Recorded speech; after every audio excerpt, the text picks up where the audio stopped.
So if you've been following my content for the last couple of weeks, you know that Jamar Chase has been going one-on-one with Cam Taylor-Britt in a lot of these training camps. Now that the pads are on, nothing is different. Of course, with Cheeto slowly rehabbing back to, 100%. He is currently off the pup list, but he's not back in team drills yet. He is still back in individual drills. Well, that means Cam Taylor-Britt and Sidney Jones are going one-on-one with none other than Jamar Chase. It's never easy to do, but Jamar Chase might have broke a camera. Let's go ahead and take a look at this.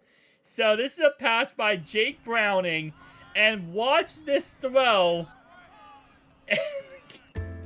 You imagine being the cameraman. Now we're gonna look at another angle. He doesn't actually break the camera, but they say on this one he may or may not have broken the camera. Still got the shot though.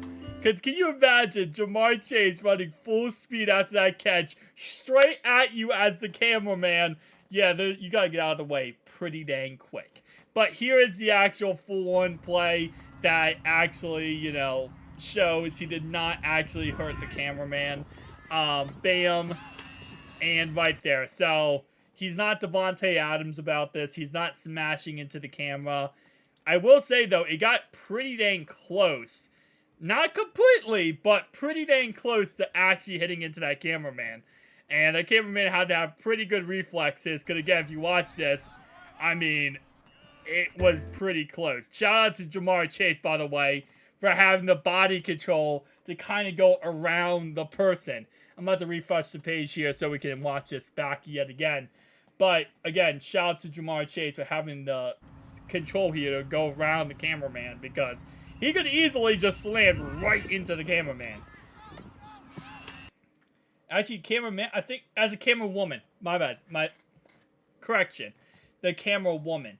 But, yeah, I mean, like, the self-control to, at full speed, you're catching a pass, you're just trying to run full speed to, keep running, to move your body like this. And I know he's a pro athlete, but listen, even if you're a pro athlete, it's not always easy to move your body in a way that you're gonna, get out of the way of a person standing right there.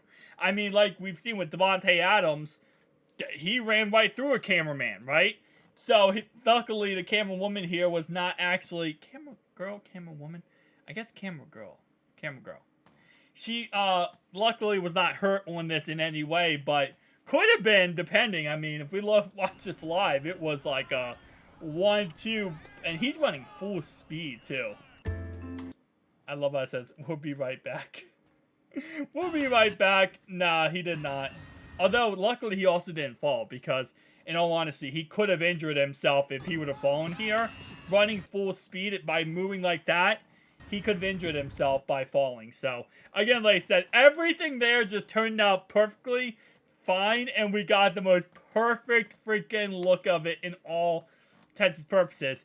But we also got to take a look at the fact that Jake Browning just threw a beautiful pass. That's another thing. I know I got a comment down below. Someone asked, like, is this, like, showing that our secondary sucks? Or is it just the fact that Jamar Chase and our receiving core is so good? Because even Trevor Siemian and I think it was Trevor Siemian or Jake Browning. One of the two came out and said that, like, he was surprised how much...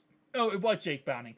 He was surprised how much wide open, Jamar Chase was. He was, like, surprised. He was like, I did not expect him to be that wide open on every single play. And... yes, while it is our secondary is younger, right? Obviously, so Jamar Chase is the best receiver in the NFL, right? So he's gonna be open a lot of times. That's not really a shot at our secondary. That's to show how good Jamar Chase actually is. Like, yes, our secondary is younger. They're gonna probably mess up on a couple plays or not be able to be, lock down every single person. But Cam Taylor-Britt, you go look at last year in the playoffs, he was a top 5 cornerback in the playoffs. Like, he's shutting down everyone. But the problem is, again, you can't shut down freaking Jamar Chase. You can't. Now, T. Higgins, you can't shut him down either, right? But if Tyler Boyd was going against Cam Taylor-Britt, Jake Browning wouldn't have anyone to throw the ball to. Okay? That's just a fact, right? and 90% of receivers in the NFL, and they're going against Cam Taylor-Britt. Jake Browning's not going to have anyone to throw the ball to. So, it is what it is. But I just thought it was pretty funny how, overall wise, this could have been really bad, but ended up being really, really okay. Now, the second thing I'm going to talk about real fast is that, yes, Travion Williams left practice yesterday with an injury. He had an injury to his right ankle. They taped it up, and at first he said they're not going to bring him inside. They're going to keep him out there, and he might go out there and play again. And eventually, I believe they said that they took him inside. So we're going to have to keep an update on what's going on there. He'll probably get an MRI or something on his ankle, but again, another injury that happened. We also had a D tackle yesterday, undrafted D tackle Maxwell, who I talked about many times on this channel as a sleeper player who could make the NFL roster, especially with DJ Reader going into the last year of his contract, and he got hurt yesterday. So again, these injuries are really scary, especially early on like this in training camp. Obviously the players could heal up and get better over time, but injuries, they always happen. They're the ugliest thing in the NFL, and they never go away. Anyway, guys, thanks so much for watching, though, and I'll see you guys next one.